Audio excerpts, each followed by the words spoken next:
On a démarré initialement sur des activités de conseil, je dirais, classiques. Donc conseiller les différents opérateurs, qu'ils soient télécom ou dans la tech, pour qu'ils puissent développer leur business. Et puis de plus en plus, et ça aussi c'est un besoin qui évolue au niveau de l'Afrique francophone, c'est d'assister les gouvernements ou aussi les différents acteurs de développement d'écosystèmes de start-up et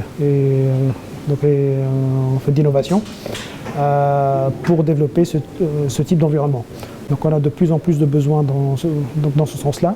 Et donc on est en train de se transformer en fait en acteur de coaching, entre guillemets, pour développer ce type d'environnement, et je dirais sur toute la chaîne de valeur. Donc de la formation, passant par la phase de l'incubation, tout ce qui est process d'accélération, et même aussi sur les phases de financement.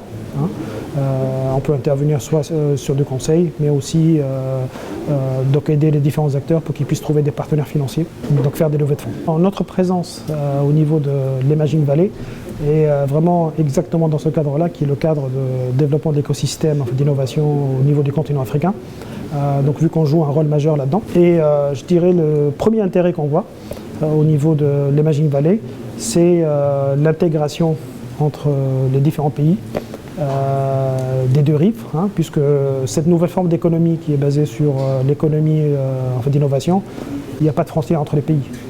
Avec cette nouvelle forme d'économie qui est basée sur le digital, il n'y a pas de frontière entre les pays, et donc on est plus sur une logique d'intégration régionale, et qui est vraiment la clé pour qu'on puisse développer ce type d'environnement. Je pense que l'intérêt pour les startups de venir à ce type d'événement, premièrement, c'est le partage. Les startups sont naturellement dans un mode de communauté, donc elles ont besoin toujours de partager les expériences dans une logique régionale.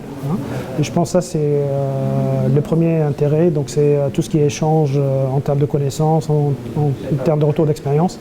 Parce que les startups, pour qu'elles puissent vivre, donc essentiellement, en fait, elles vivent sur cette base-là. En fait. C'est à travers cet échange entre les différents acteurs de la chaîne de valeur de cet environnement, qu'elles soient dans le pays, mais aussi au niveau de toute la région.